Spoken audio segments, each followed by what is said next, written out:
Assalamualaikum warahmatullahi wabarakatuh. Bismillahirrahmanirrahim.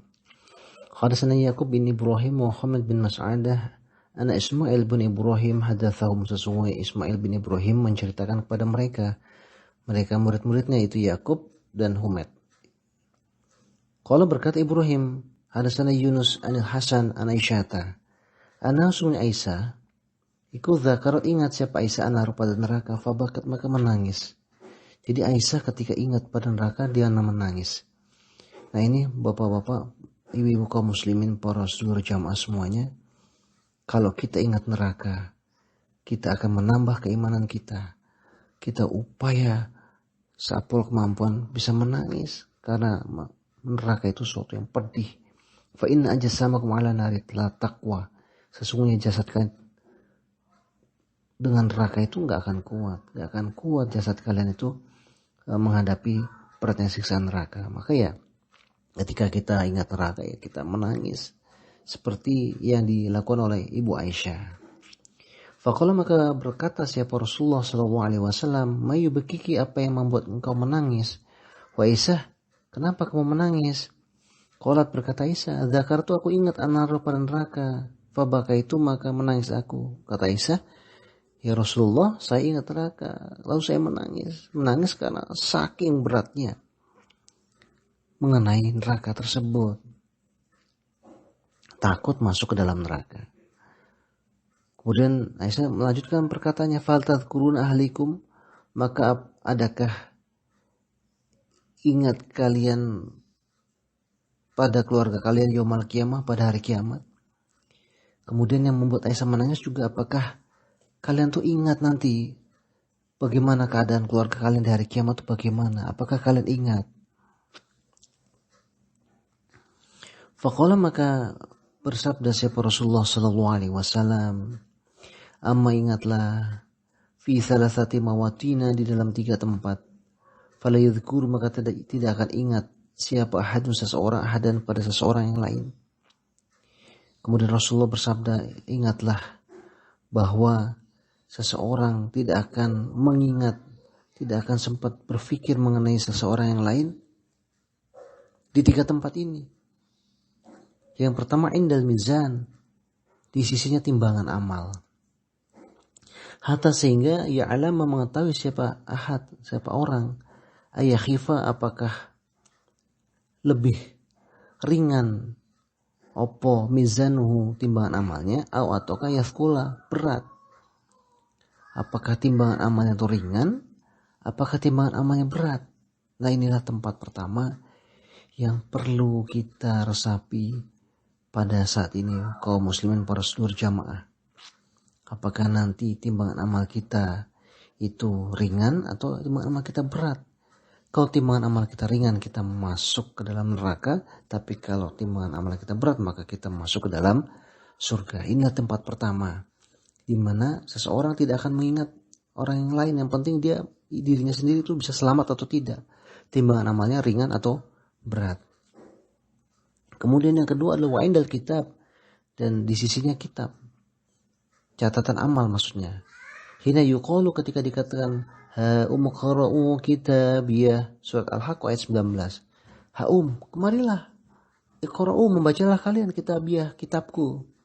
Nah pada hari kiamat itu, ketika orang diberikan pada catatan amalnya di dalam tangan kanan, fa amman utiya kitabahu biyaminih fa yaqul ha umqra'u kitabiyah. Nah itu wujud kegembiraannya. Hatta sehingga ya alama, mengetahui siapa orang, aina, di mana ya kau jatuh apa kitabuhu, kitab catatan amalnya orang. Afiyamini, apakah di tangan kanannya, amato fishimalihi, di tangan kirinya, amato min waroi dhuhrihi, atau dari belakang punggungnya. Nah pada saat orang manusia di hari kiamat, di hari akhir itu diberikan kitab catatan amalnya, ada di dalam 3 keadaan. Tangan kanan berarti dia mendapatkan catatan amal kebaikannya. Kemudian dia berkata, sini baca kitabku. Karena dia gembira. karena dia yakin dia pasti akan selamat masuk ke dalam surga. Nah, atau dia menerima kitab dengan tangan kirinya, atau dari arah belakang dilempar dari arah belakang, berarti dia masuk ke dalam neraka. Pada saat itulah semua orang, semua manusia tidak akan bisa mengingat pada teman-temannya, saudara-saudaranya, orang tuanya, anaknya, istrinya, suami yang gak akan ingat. Yang penting bagaimana dia mendapatkan kitab amalan itu dengan tangan kanannya. Sebagai bukti bahwa apa yang dia lakukan di dunia Allah meridhoinya. Kemudian dapat yang ketiga adalah wa inda sirat, dan di sisinya jembatan. Yaitu jembatan untuk menyeberangi jahanam, atau sering dikatakan jisri jahanam. Idza wudiya, ketika diletakkan apa jembatan baina dhuhro jahanam, di antara dhuhro jahanam, di antara dua punggungnya atau dua permukaannya jahanam. Nah, pada tahap yang ketiga, ketika selesai di timbangan amal, kemudian setelah timbangan amalnya berat, kemudian diberikan kitab pada tangan kanannya. Nah, ujian terakhir adalah menyeberangi jisri jahanam, jembatan jahanam. Di mana jembatan jahanam itu lebih tipis daripada rambut yang dibelah 7 dan lebih tajam dari sebilah pedang. Nah, di dalam jisri jahanam itu ada kalalip yang akan menggantol, menyaut orang-orang yang akan dimasukkan ke dalam neraka. Na'udzubillah min dzalik. Dalam hadis lain Rasulullah SAW ketika berada di jisri jahanam, Rasulullah banyak berdoa, Allahumma salim, Allahumma salim, ya Allah selamatkan, ya Allah selamatkan, Allah selamatkan. Nah, ini menandakan para seluruh jamaah kaum muslimin bahwa ujian terakhir seseorang ingin masuk ke dalam surga, selamat dari neraka, adalah melewati jisri jahanam, itu jembatan jahanam. Semoga Allah menyelamatkan kita dari beratnya melewati jisri jahanam dan kita bisa masuk surga selamat dari neraka. Alhamdulillah, jazakumullah khairan. Semoga menjadikan ilmu yang manfaat dan barokah. Nah, hikmah yang bisa diambil dari hadis ini yang diriwayatkan oleh Imam Abu Daud, yang pertama adalah kita harus banyak ingat neraka.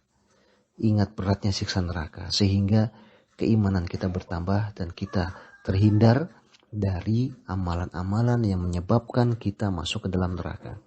Kemudian hikmah yang kedua adalah kita harus memahami ada 3 tempat nanti di hari akhir yang perlu kita persiapkan dari sekarang agar kita selamat di 3 tempat tersebut. Yang pertama itu ketika kita ditimbang oleh Allah amal ibadah kita, apakah amal ibadah kita berat atau ringan. Kemudian yang kedua adalah ketika kita mendapatkan catatan amal kita, apakah kita diberikan dengan tangan kanan, dengan tangan kiri, atau dari arah justru dilempar dari arah belakang. Kemudian yang ketiga adalah ketika kita menyeberangi jembatan, apakah kita selamat menyeberangi jembatan tersebut ataukah kita terjatuh. Nah, itu semua adalah tergantung kita pada saat ini di dunia. Apakah kita mau beriman dan beramal soleh ataukah tidak. Nah, semoga Allah memberikan keimanan, kefahaman, keselamatan pada kita sehingga kita semua bisa sama-sama masuk surga selamat dari neraka. Alhamdulillah, jazakumullah khairan. Assalamualaikum warahmatullahi wabarakatuh.